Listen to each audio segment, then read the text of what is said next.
జనగామ నియోజకవర్గంలో తాను ఎక్కడ కబ్జాలు చేశానో నిరూపిస్తే ప్రాణ త్యాగానికైనా సిద్ధమని సవాల్ విసిరారు బీఆర్ఎస్ ఎమ్మెల్యే ముత్తిరెడ్డి యాదగిరిరెడ్డి. ప్రజల సాక్షిగా సీఎం కేసీఆర్ సైనికుడిగా తన కబ్జాలను నిరూపించాలన్నారు. పల్లా రాజేశ్వరరెడ్డి డబ్బు సంచులతో స్థానిక నేతలను ప్రభావితం చేసే ప్రయత్నం చేస్తున్నారని ఆరోపించారు.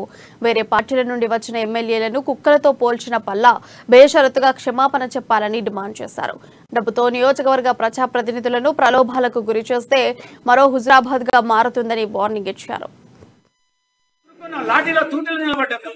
ఎక్కడ భూ కబ్జా చేసిందో ఉత్తరెడ్డి అంటే ఎక్కడ భూ కబ్జా చేసిందో నిరూపించాలి. ఎక్కడ భూ కబ్జా చేసిన నోటి మాట కాదు, కాగిత రూపంగా ఎక్కడ భూ కబ్జా నిరూపించాలి. నిరూపిస్తే ప్రాణ త్యాగానికి సిద్ధం ముత్తిరెడ్డి. కేసీఆర్ సైనికుడిగా చెప్తున్నా, కేసీఆర్ సైనికుడు అటువంటి చేయలేమా? అటువంటి పనికి మాలిన పనులు మాకు నేర్పించాలి. ముఖ్యమంత్రి ఇరికి పొంద అసలే అటువంటి లక్షణాలు మాకు రాలేదు. ఎదురొడ్డి మాది సింహం, మాది ఎదురొడ్డి ఉద్యమాలు నిలిచినాం, ఉద్యమ పోరాటం చేసినాం, ఎదుర్కొన్న లాఠీలో తూటలు నిలబడ్డాం. ఇలా ఢిల్లీని బెదిరించినాం, తెలంగాణ తెచ్చాం. ఆ చరిత్ర మాది. భూ కబ్జాలకు పుట్టినప్పటికీ ఇప్పటి వరకు భూ కబ్జాలకు పాల్పడలేదు. పాల్పడ్డట్టు నిరూపిస్తే మళ్ళొకసారి చెప్తా. ముత్తిరెడ్డిగా నేను చెప్తున్నాను, ఎమ్మెల్యేగా ప్రజాపతిగా చెప్తున్నాను, ప్రజల సాక్షిగా చెప్తున్నాను, కేసీఆర్ గారి సైనికుడిగా చెప్తాను. నేను కనుక భూ కబ్జాలకు పాల్గొన్నాను